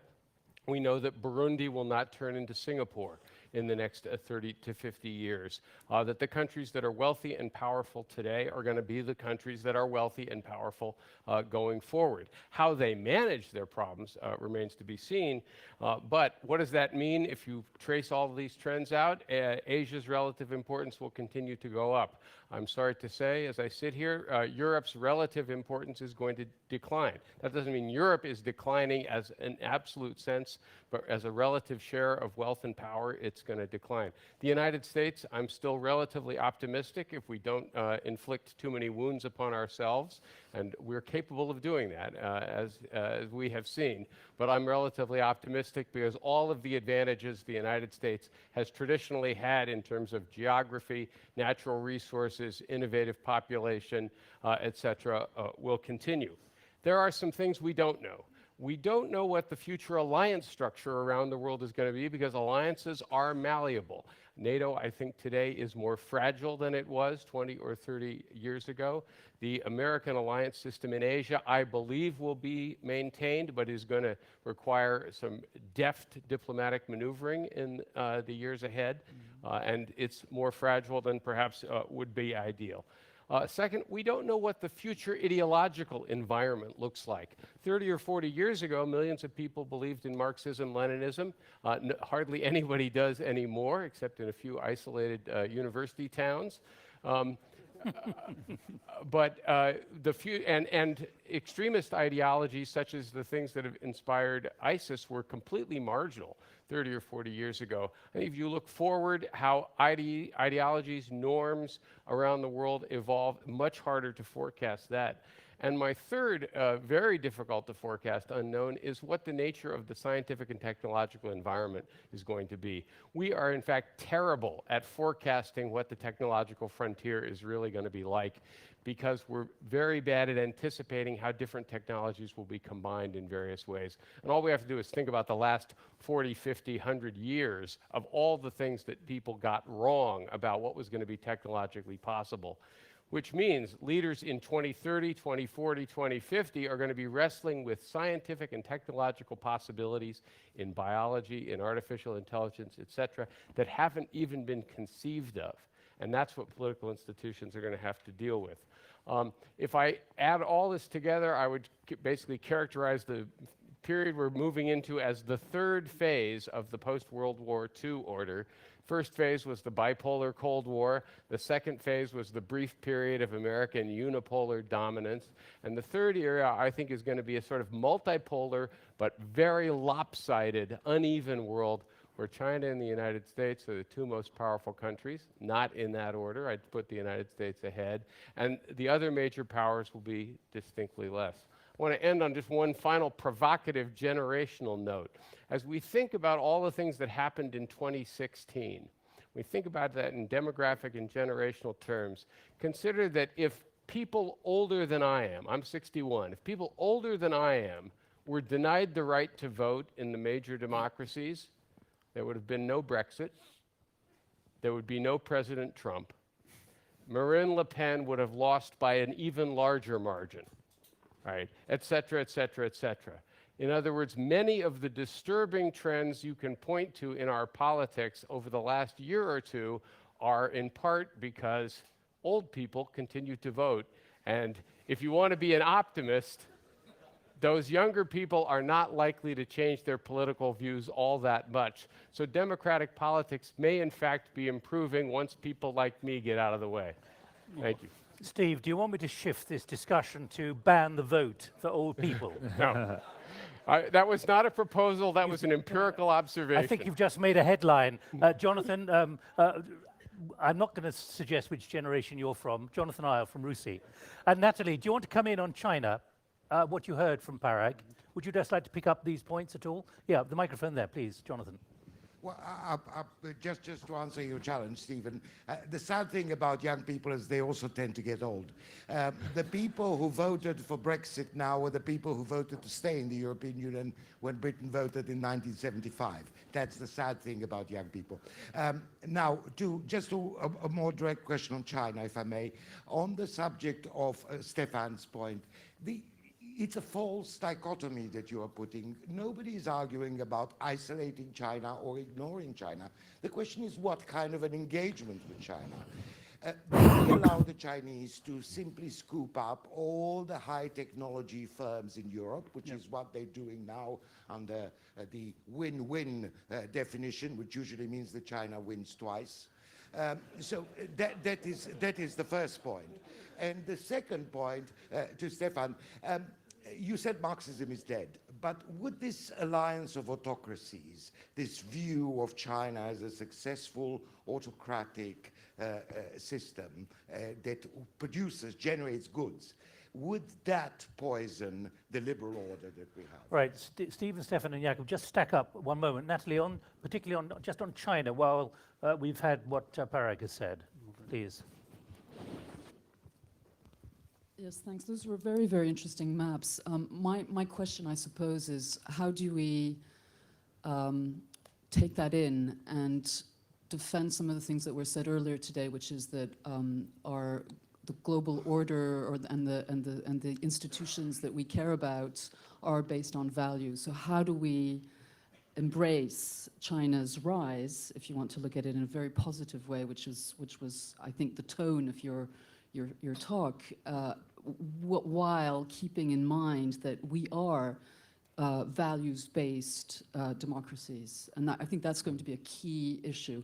Just one example of this, we spend so much time analyzing Russian propaganda. What are we going to do tomorrow when actually China starts spreading more of its notion of news and influence across Europe? How do we deal with that? They are doing it already, I think. Steve, there was a question to you, but Parag, what's your view? And Stefan, you've been dealing with them as a foreign minister recently. Picking up both what Natalie and Jonathan have said, does anyone else want to come in on China specifically? Okay, I'll come to you in a moment, please. We should not underestimate... sorry. No, please sit down for the moment. Yep, sorry. We should not underestimate the challenges, but we should face the challenges. And so, of course, it's awfully difficult to negotiate with a country like China, but we need to do so. And we need to do so open eyes. But we cannot pretend that if we don't do it, we'll avoid the problem.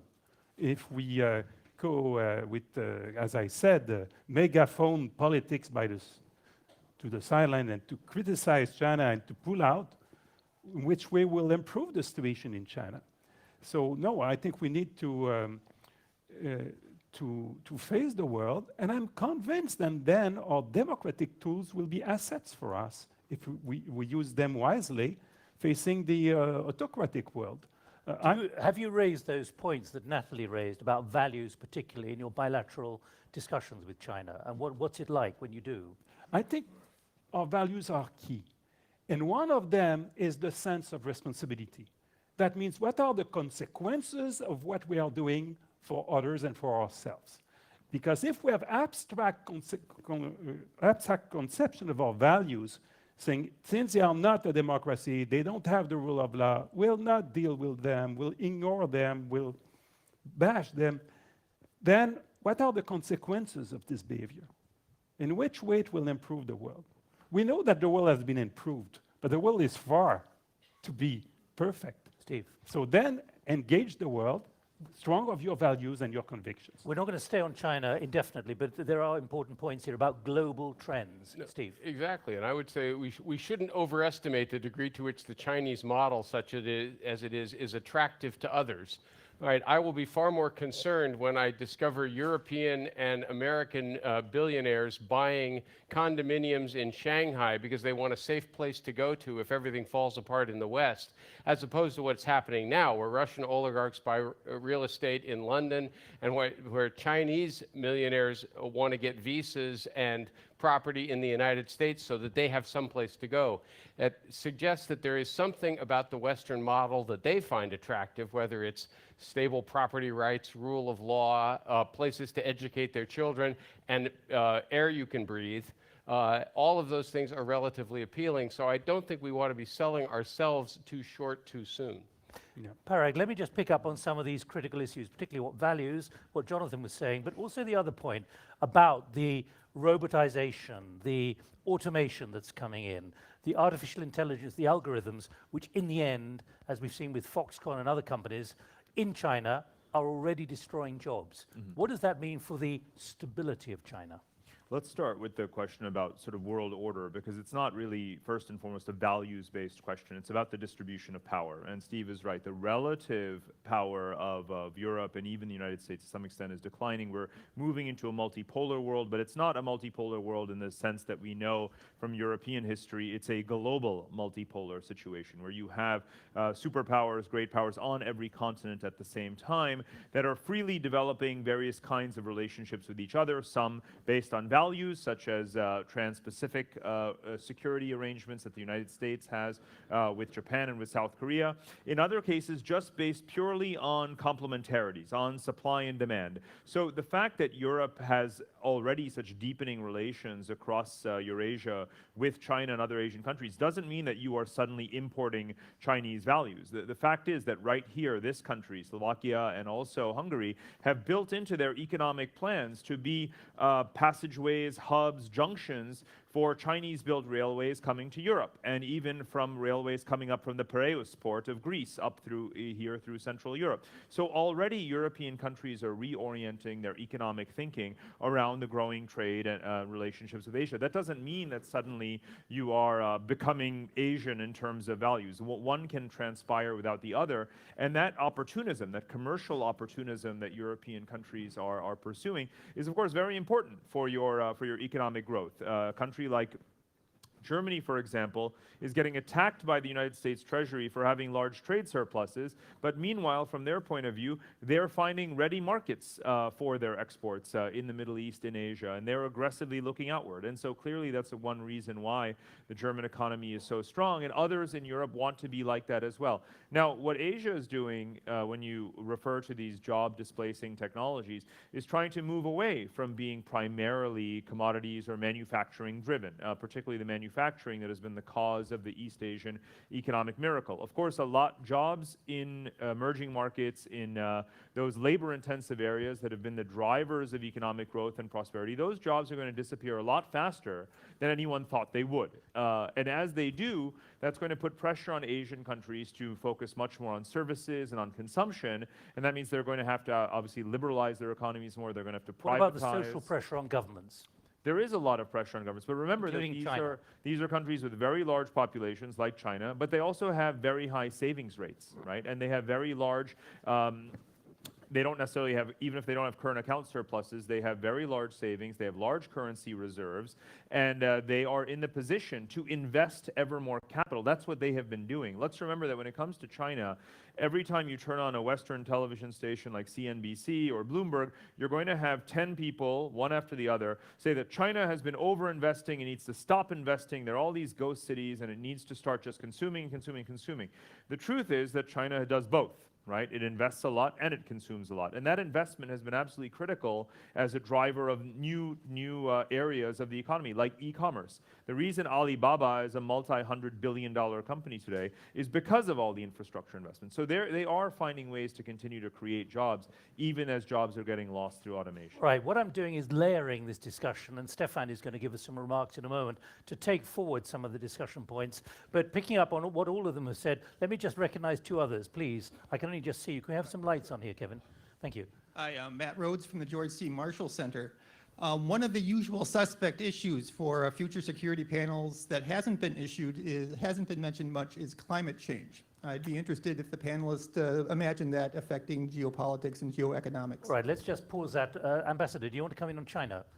Yes, I do. Thank you. Because China is something that Australia is wrestling with. Well, let me just first say we've been watching China incredibly closely for 20 years. So our relationship with China is a very strong one. It has two parts to it. And we do have a free trade agreement with China, and we're very happy with it. We also have one with Japan and one with South Korea, which is tremendous for our economy. And China is a tremendous source of investment, and it's a great country, and it's going to be an even greater country. So engagement is crucial. But how do you engage? And let me say, we do a number of other things in terms of our conversations with China. We have a very active human rights dialogue with China.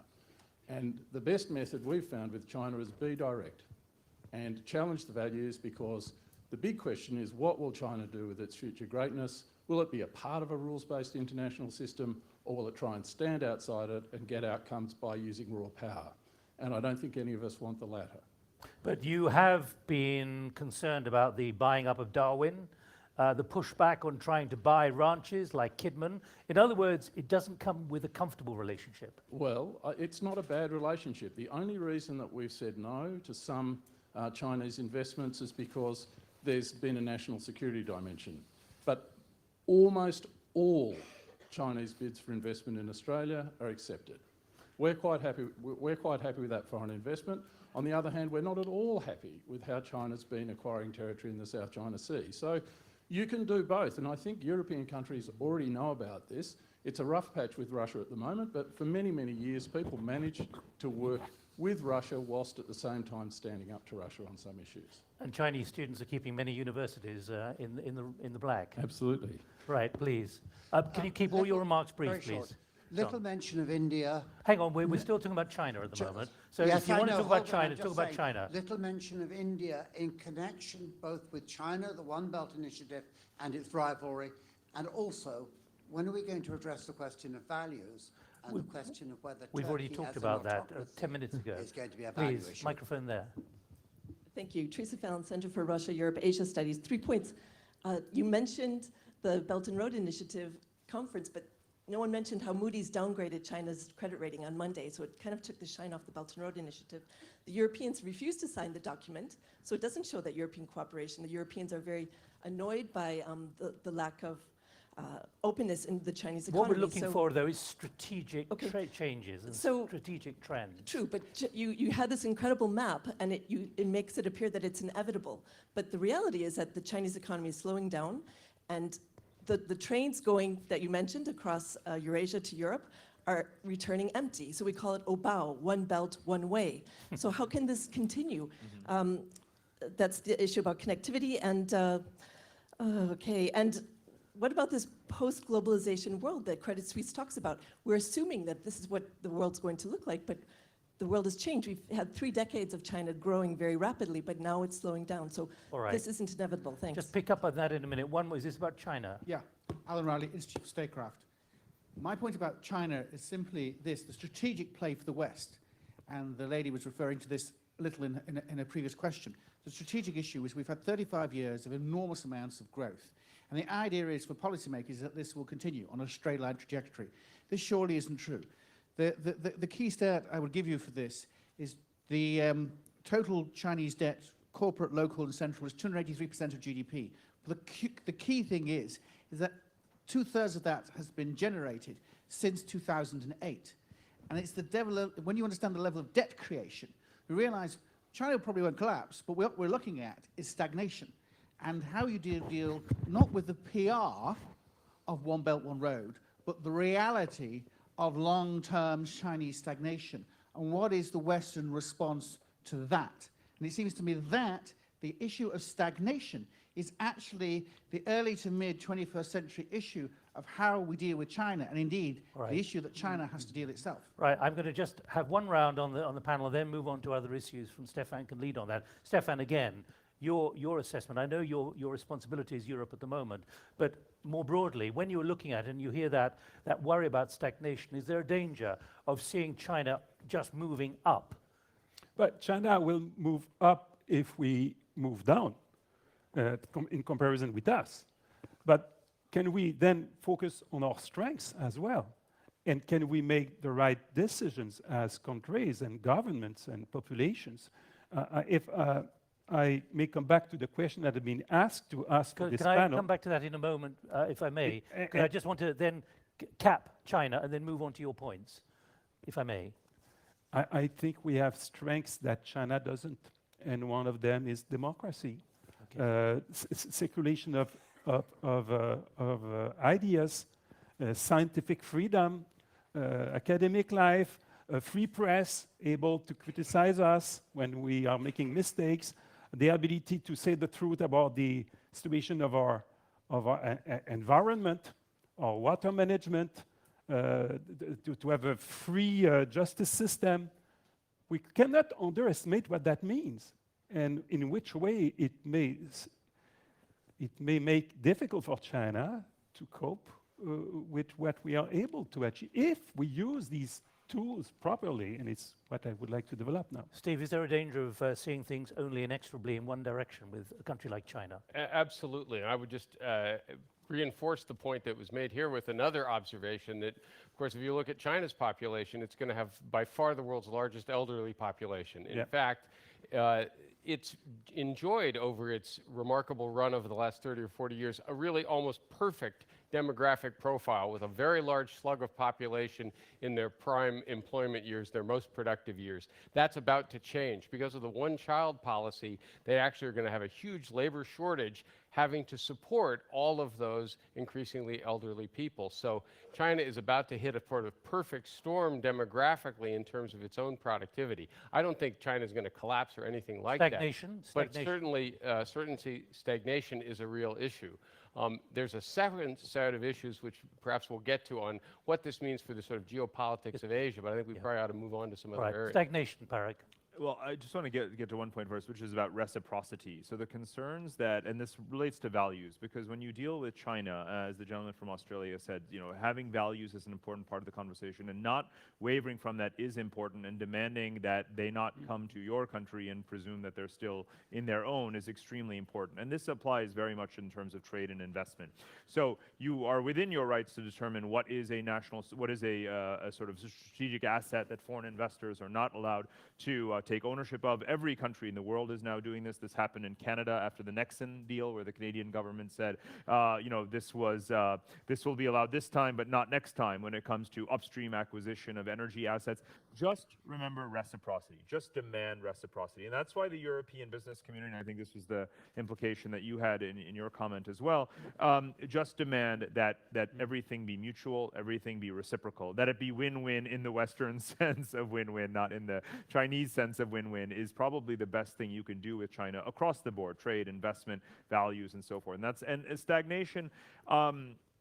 Let me be honest with you, it's far too sort of oversimplified a conversation we're having about China. A country and economy of that size does not simply stagnate overnight, not because of the level of debt in the economy and not because of the fact that it's an aging population. Neither of those, and in addition to the other 5 major issues that China is confronting, such as environmental issues and obviously concerns about the future of its political evolution. You can take all of the problems that China has, and after all, every problem that China has is the biggest problem in the history of the world, and yet still, it's not going to mean that China and Asia more broadly is not going to be wedded to and bought into and participating in this broader Asian growth story. And China's composition or China's driving that story may decline, but others are going to step up. And India actually is one of them, of course, because India now has that perfect demographic profile. It won't even reach having the majority of its population of peak working age until actually past the year 2030, and it's already the world's fastest growing economy. It did not send an official presence to the One Belt, One Road Summit for diplomatic reasons, but far more importantly than any one particular event is the fact that it's the second largest shareholder in the Asian Infrastructure Investment Bank. So it wants to be a part of, and every country surrounding China, and China has more neighbors than any country in the world, pop quiz for you geography buffs, And so every country wants to be a part of that growing connectivity, and they're going to continue to, and that's going to be part of a new model of Chinese growth, if you will, because they're going to keep exports strong as those economies grow. They're going to be asset owners of all of these infrastructures that are being built. They're going to generate revenues from that, from the utilities, from the transportation. There's all sorts of ways in which China will continue to grow that most people aren't really talking about right now. All right, now we've got 25 minutes to run. Stefan, let me pick up with, I said we were going to do it in stages. Let's go to the fourth stage now. Your thoughts about the trends which are coming down the track, which can be either identified or at least pointed to. Thank you, Nick. I will come back to the question that has been asked to us to prepare ourselves for this panel, and it was, how can we keep the world safe and moving forward with so many contradictory interests and challenges? So I thought in my mind, facing a so prestigious moment, how can I encapsulate what I have to say? And my view is these interests are not contradictory. They must be not only balanced, it's not the right word, they should be combined in a way to reinforce each other's. Let me give you some examples. And if we do that, I'm confident that when the President Kiska said we need to be optimistic and we should not overreact to every problem, I think he's completely right. If we choose this idea that we may reconcile our goals instead of opposing them. I will give you a couple of examples. First example I have in mind is NATO meetings. It's my third NATO meeting yesterday. At the beginning, the first one, there were a big division within NATO about the attitude facing Russia. And there were the ones that were arguing for deterrence and others for dialogue. And yesterday, there was consensus that we need both, and we should not oppose the two. Canada has increased its sanctions against Russia, increased its support, concrete support to Ukraine, and increases dialogue with Russia. Because we know that the goal is to find the path to reconciliation in order to avoid a situation where we are spending so much of our investments and resources to have deterrence in the east part of Europe, instead of working all together to develop Africa and to strengthen a relationship with Asia. In order to go there, we need both deterrence and dialogue. There is a consensus on this right policy. Another example I may give to you is there are some that are telling us in order to have economic growth, you need now to build this only on the market and to stop to have all these spending and social programs and so on. That's a big mistake. We have all the evidence that shows that the path to economic growth is fighting inequalities. Fighting inequalities in a way that is clever. But it's clear that the societies that are the strongest economies have large middle class. They help up their kids to find the ways to develop their talents. They are safe in the streets. They have good schools, good hospitals. They invest in it. They invest in their universities. And it's what we have decided to do under Justin Trudeau, to be sure that Canada will have a strong middle class. We have asked the richest part of our country, the 1%, the richest, to contribute more in order to give a tax release to the middle class. We have invested a lot in childhood development because this is the way to have a strong economy. And another position that we are doing that is completely false is diversity and unity. We are told that in order to protect the cohesion of our countries, we should close the door to too much diversity that will weaken our society. If it's well done, diversity will be an asset, not a threat. We have all the evidence in Canada and elsewhere that the companies that are the most competitive in our markets are the ones that have been able to tackle within all the strengths of their workforce, and this diversity became an asset. It's certainly the case that my country has been developed, and if it's possible in Canada, I don't see why it would not be possible elsewhere in the world. Another example is trade and social progress. It depends the way you negotiate a trade agreement. Of course, it may be a race to the bottom for worker protections, food safety, environmental standards. It may, or it may not. if you negotiate it properly. And I will argue strongly that what Canada has negotiated with the EU, the CETA agreement, is exactly that. We'll be stronger for the environment, stronger for workers' rights, food safety, and so on, and we'll have trade. Don't choose between the two. And finally, climate change has been mentioned. It's a terrible threat for humankind. We need to realize that at the end of this century, if we are 3 to 4 degrees up to what it was in pre-industrial level in terms of warming, it means that life on this planet will be much more difficult to sustain. And we need to avoid it. In even the Paris Agreement, if each countries reach their target of the Paris Agreement, we are still in a world of 3 degrees Celsius instead of 2 degrees Celsius, as we hope we will be. So we need to work stronger on it. But for that, we should not oppose the environment and the economy. I bet you that the countries that will have the best economies will be the ones that will have less waste, will have clean technologies and clean sources of energy, and that will invent the solutions and spread it to the world. And I only want that Canada will be one of them, and it's why I argue in my country for a strong policy regarding the environment that makes sense for the economic development of Canada. So inclusive and sustainable growth is possible, and it's something we need to achieve. Thank you. Let me just pick up what the Foreign Minister said earlier about the challenges for leadership, because in the last 20 minutes, let's focus on that, picking up what all of you have just said. Jakob, you talked about end of rules, mindset, and a post-truth society. If conformity is coming to an end, and we have the Foreign Minister saying leadership and vision should not be constantly reacting, hasty and instinctive reactions are not good enough. And the President said there's a weak response of political leaders.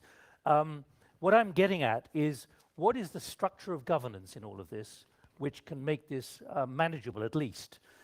Is this beyond now leadership to handle this, whether corporate leadership or political leadership, or are they constantly going to be struggling to catch up? One thought for you at this point, Steve, the future of major international institutions, not just NATO, but even the World Bank, the Bretton Woods Agreement. I think they are probably intact for the foreseeable future, but the confidence in them has eroded somewhat. But that's not where I would go with this, if you don't mind. I think what we're seeing in our politics of the last year or two is not at all surprising. We began the post-Cold War era with this extraordinary optimism, right? That liberal market capitalism was going to gradually spread around the world and everyone was going to be part of the end of history, as it were.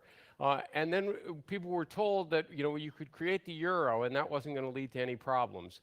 And you could expand NATO endlessly and that wasn't going to lead to any problems. And you could keep increasing the size of the European Union and that wasn't going to lead to any problems. You could deregulate markets and that wouldn't lead to any problems. You could promote globalization everywhere. That would not cause any problems. And you could invade Iraq and that would just solve problems and not create any new ones. All right, well, after that track record, and where almost none of the people responsible for those various decisions were ever really held responsible. And we then go through the financial crisis, and we go through what's happened in Iraq, and we go through what's happened in the rest of the Middle East, and you ask yourself, why suddenly in 2016 are people everywhere not happy with current elites and turning to people who not only promise them magical solutions, but basically promise to take them back into the past, to make a country great again, right? As opposed to pointing them towards the future. It's not at all surprising at all. So it seems to me the task of leadership going forward, among other things, is to start holding existing democratically elected leaders and elites and the people who advise them somewhat more accountable for both what they do right, but also for what they do wrong. I'm doing a big project on thinking the unthinkable, which shows very clearly most leaders in the corporate world and the political world and the civil service, public service world do not want to think how bad things could become. You are from the Kennedy School of Government, so you know everything. You train leaders of the future. Are you telling them to almost ignore much of what you teach them in order to think differently, the next generation that Parag represents? Absolutely not. What we tell them is Was that a not or yes? Absolutely not. We do not tell them to ignore everything they've been taught. What we do tell them, I think, among other things, is obviously get trained in what the current sort of body of knowledge is, but try to have as wide a range of sources as possible. I mean, the central problem, I think that's at least in the United States, one of the reasons people have been so surprised by the politics of the last couple of years is the growing compartmentalization of our societies. People watch the TV shows that they like and watch the news programs that agree with them. They read the newspapers that they already agree with. Their social circles are very homogeneous. And suddenly they discover that Donald Trump is president because nobody they know voted for him. So how could this possibly be true? And so one of the things I try to encourage my students is to make sure you read several newspapers and not all of the same political stripe. Reach what out. What you mean is news platforms? News platform, that's exactly right. Don't just go to whichever websites you happen to like. Don't follow on Twitter just people who have the same political views as you. Put a few people in your Twitter feed who make you angry every time you read what they put on, because that's the only way you're going to have some sense of what the current of opinion are. And occasionally, some of the people you disagree with are actually going to turn out to be right.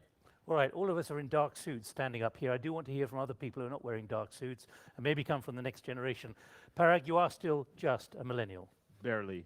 By a couple of months. Couple months. But how much does this represent the fears of the next generation? The half of Africa who are under 25, who don't see what's coming down the track. The 1 million a month in India who can't get a job. It depends on where. You have to remember where people are coming from. If you look at the relative circumstances of even people who are in their 30s today, in most of the world's geographies, Asia and so forth, they can remember when their own lives were much worse, let alone the quantum leap in the improvement in the standard of living that everyone who is above the age of 50 can remember across the entire post-colonial world, which is most of the planet Earth. And so people, even in this kind of difficult period, have, in most of the world, have an appreciation of that. They don't see themselves going backwards. Now, in the opening remarks, we heard a number of ministers talk about the relative decline in the quality of life or wages and incomes and stagnation, but that's applied to a certain few countries. And you're all familiar with the elephant curve that shows you how it's that particular decile of the population of the lower middle income stratum in Western countries, in particular just Western Europe and the United States, in the last decade and a half that has gained relatively less than the rest of the world has gained, but it's not to say that they're actually worse off in material terms than they were. So we have to put this in context. I cannot be part of a conversation where we say that everyone is worse off all of a sudden and you actually pretend that you're talking about anything more than 10% governance of and the world's leadership. population. So this is to Steve's point earlier about where you identified 2016. This is 2017, and it's actually this is the tail end of a 10-year period when the global conversation on what constitutes good and effective governance began to change, because it begins, of course, with the financial crisis, and then came, obviously, Occupy Wall Street and all of the movements around that, the Arab Spring, Brexit, and Trump. So this is a 10-year period, not just the last year, but Steve is absolutely right to say that one of the key responses to the last 10 years should be a lot more focus on political accountability and a lot more responsiveness of government to the demands of their population, which is, of course, the future voters, which is, of course, the young people, because many of the elder generation that just had their voice heard in Brexit and elsewhere, it was their last stand, if you will. It was their last stand voting for Trump and their last stand with Brexit. What about the future? And I think the second pillar that I would add, because I agree with everything that Steve said, but an equal and important part of good governance is having a future plan. And he didn't quite mention that, and of course at the Kennedy School they're training next generation leaders and teaching you what literatures to be in command of. But let me complement that with what happens at the Lee Kuan Yew School, which was built and modeled on the Kennedy School 100%. But what we do is bring in every day of the week, every week of the year, entire delegations of Indians, of Chinese, of Emiratis, of Kazakhs, of Russians, from the entire 5 billion person catchment area that I was mentioning, that I showed you on the map, We bring in hundreds of them all the time, and we don't just talk about, you know, how do you make your regime more accountable? You generally know that they're suffering in that regard, and that there are weaknesses.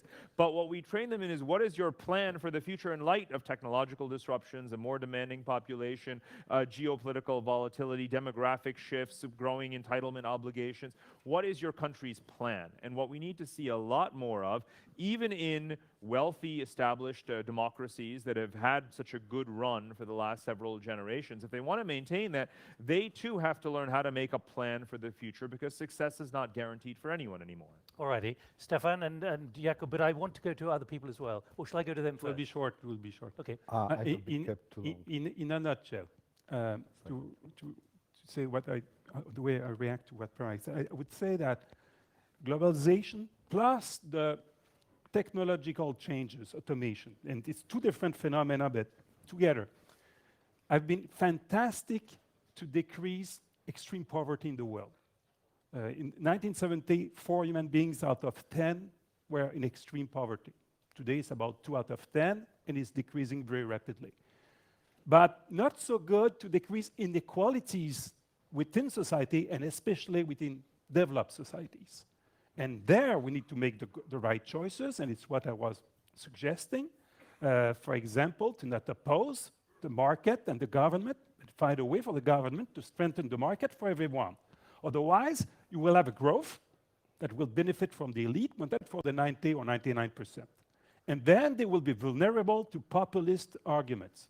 An individual or a party that will say, I am you, I am the people, elect me, I will toast these elites with their institutions, their court system and so on, their universities, their science, and I will govern for you. Let me check. I mean, you can give us a reality check. You sat around the cabinet table in Ottawa. How much of what we're talking about today, the long term, however long is, how much do you have time to even consider these massive strategic trends, given the absolute imperative for immediate political management? I have that always in mind, always, in every decisions we're making at the government. This trend may contaminate Canada at any time. No country is immune. If you dislocate the cohesion of your country regarding diversity, regarding the ability to have institutions in which people feel that they are part of, to not have always a top-down policy, but to announce in advance what you intend to do and to try to have the support of the people, a populist wave may come in Canada very easily. All right. And you will have democracy still, but more illiberal democracies than democracies with the rule of law. Okay. Who's got the microphone at the back, please? Please, at the back. Yeah. Thank you very much. My name is Daniel Barta from CID Budapest. And you just came up slightly with a question, but you also had a question before the panel. What is missing from the program? What do you believe is missing? And what is missing extremely is Africa. Africa is totally not there. I think we have one speaker. No, we have talked about Africa. Yep. We can't talk about everything in detail. Not in details, but the question from a European perspective, because 10 years ago, strategies suggested that the key continent where we can make a difference is Europe. It's going to be Africa. And it seems that we are losing the capability to initiate major policies, at least in Africa. Furthermore, now more and more in European policies, we are referring Africa as a threat of migration, threat as a stronger economic power challenging Europe as well, in many senses. So how do you see the role of Africa in global dialogues and in European dialogues? Thank you very much indeed. Milan Nič, I'm from here, until recently with GlobSec, now with German Council on Foreign Relations, DGAP. And let me try to bring this discussion to here, to this region. I mean, elaborating on, Nick, on your challenges for leadership and governance, and Minister Dion, you mentioned model of Canada, which might not work here. Some of the element might, but others would not. What would be your one advice or one challenge to these countries that you would highlight? And let me acknowledge that in this region of 65 million people, GlobSec, Visegrad group represents 4 countries and 4 different reactions to some of the challenges that you have mentioned. Some countries are in the Eurozone, some are not. Some are in the margins of the EU, in quarrel over values, building special relationships with Russia or China. Some are not. So what would be your advice to leaders of this region? What right, is... just store that up for the moment, please, here. Anyone else, quickly? The lady here in the front, please. David Cadielon, School of Economics, LSE Ideas. I'd like to briefly defend old people, actually, if I may, because I have to say I don't really share the panel's optimism about youth people not voting for populist parties. Maybe it's coming from my old age, it's pessimism. But to give you one example, yeah, it's ironic. To give you one example about the French election, first figure, the two categories that voted more massively for Macron are the 60, 68 and 70 plus. And in the first round, you had 51% of the 18-24 who voted either for Marine Le Pen or for far-left populist Mélenchon. My hint is that it has to do actually about how technology impacts politics. And I'd like to get the panel's view precisely on this point, how technology impact the way we relate to politics, especially among the younger generation. And particularly data mining and things like that, please. I'm Tisam Kitwi from UAE and heading a think tank, Emirates Policy Center. My question, what is the future of globalization, taking in consideration now United States, who is the head of globalization after Trump, is calling for isolation and also the Brexit. On the other side, China is now moving for and encouraging the globalization. So this is my question. What is the future of globalization? All right, let me ask each of you to pick up whatever you want. Jakob, what's your view, given your three principles, about the way this is now beginning to stake out? I want to address this issue of Central Europe, because Bratislava, Slovakia, Visegrad 4, Central Eastern Europe is increasingly part of a global chain, global economy, but I think that mentality is still falling behind, which means that these countries have made the choice, geopolitical choice, 20 years ago to be part of the EU, NATO, but still these days with self-doubt coming into the heart of Western civilization, European project, it's kind of easy to be tempted for other forms of cooperation, be it 16+1. China likes to rule and divide, tries to pick up countries from the region and develop cooperation through their own rules, by setting their own rules. And I don't buy the optimistic talk of presidents who, by definition, by their profession, have to be optimistic and talk about NATO summit as being very successful, etc. Just look at us, how we study the body language of people, how they behaved during the NATO summit. It means that we are all terrified. How will the leader of a free world gonna behave? Will he throw the table out and reject all the rules, or will he support everything that we have built after the Second World War? The point I'm making is that we are extremely sensitive, in extremely sensitive moment, and Central Europe is particularly vulnerable because this layer of institutions, free market economy, is just 20 years old. And we have conducted public opinion polls here in Slovakia, in Bratislava, but going also beyond to other countries of the region, and we see that young people, especially young people, they are confused, they are afraid, they follow social media, but they don't know what really truth is. And do you think the political class is in touch with that reality? No, I don't think they are. How much is there a shock there, which we've just heard from Stefan? Well, about what he worries about, or had worried about as a minister, sitting at the table, wondering about something which is going to hit the Canadian government at high speed. They didn't see it coming. Well, I think that there is a growing divide between what young people think about and what politicians have to offer to them. There were recently protests in Poland about ACTA, about legislation concerning property rights, and you can see that politicians are living in absolutely different world stratosphere from young people.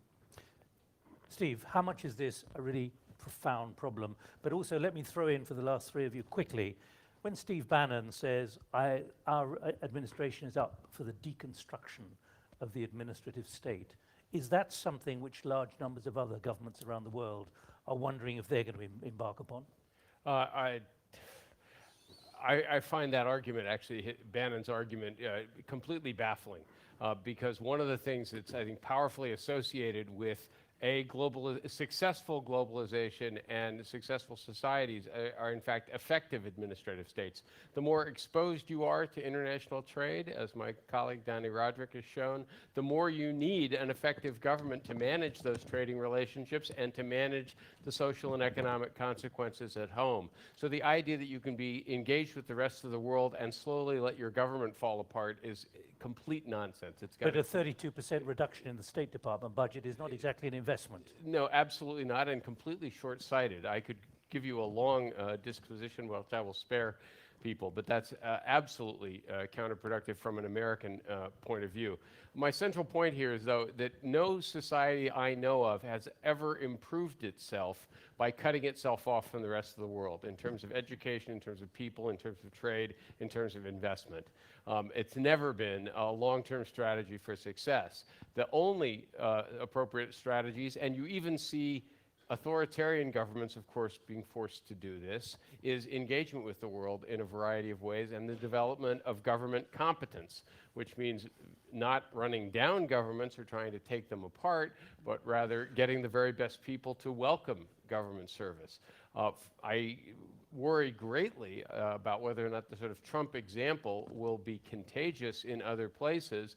I think the quote-unquote marginally good news is that that experiment is likely to go so badly that most other countries will not want to imitate our experience. Stefan. Well, populism is wrong. Protectionism is not the right way to go. Racism is wrong. But in order to avoid all that, we need to look at the problems we have. The youth of France and Spain and Italy and many countries between 25 and 50% of unemployment. What do you do with that? Because if you do nothing, of course they will think the institutions are against them and they need to have a strong man or woman that will speak for them and toast these old institutions and people. So in order to avoid that, you need to have a good strategy indeed. And I think the government in which I am has a good strategy, but we are ready to debate it. In order to debate it, you need to have strong institutions, strong parliament, strong parties of the opposition, strong press, independent judiciary. Don't dislocate these institutions, otherwise you will damage your countries, and you will damage the capacity of the countries to be competitive in the world. Finally, Parag, I mean, your work is about connectography. I'm picking up the lady from the UAE, from the institute there, about globalization. Can you imagine that some of those maps with those long arrows going from China, that some of those are going to become cut up or perforated in the coming period or not? Is globalization, to put it broadly, here to stay, or are there real pushback instincts and forces at work which could lead to this reflection of populism, which means there is less globalization? There's never going to be less globalization. You would only think that globalization is reversing if you don't know what globalization is, quite frankly. If you think of globalization only in terms of the volume of containers that are on Maersk ships going from port to port, if that's your understanding of globalization, then you could make a case that there's going to be some reduction. But the fastest growing category of trade, if in case you only want to talk about trade, is in any case digital services. And services don't require that kind of infrastructure. There's a reason why the technology companies and telecoms of the world are investing billions of dollars in more high-speed fiber optic cables, because that is how money is made today, is by trading those bits rather than atoms all over the world. So I don't worry at all about the future of globalization. I think it's much more interesting for us to talk about what categories of globalization are going to be even more robust at even faster rates than they are right now. That is the correct way to understand if you really break it up into these different categories. And one of the most important reasons is really a geopolitical one, because globalization is not some neutral phenomenon that just simply magically manifests itself. It's always been an imperial enterprise. Globalization is what happens when America wants to push outward, when Europe wants to push outward, and when China wants to push outward. All at the same time, you get the volume of globalization that we have today, which is incredibly significant, greater than at any other time in history. And so the more powers that you have in the system that want to expand their influence, by definition, the more globalization you're going to have. The question is, as these spiders compete in the web, who's getting the upper hand over whom? Not how much globalization you have. So it's the wrong question that many people are asking. More importantly, about the administrative state, I think, Steve Bannon, he almost came late to the party. America has been deconstructing the administrative state from the entire period between Reagan and Newt Gingrich. If you recall, 24 years ago, there was this thing called the Contract with America, in which Newt Gingrich, as Speaker of the House, more or less with the final nail in the coffin in having the kind of sort of high-quality civil service and federal service, and it's been degrading and degenerating for way more than a generation now. And so if you want to, Steve is absolutely right, both in theory and in practice, if you want to be a successful state, you have to be a globalized state, and you have to have a very good, very strong administrative capacity. And it's something America completely lacks today and needs to rebuild from scratch.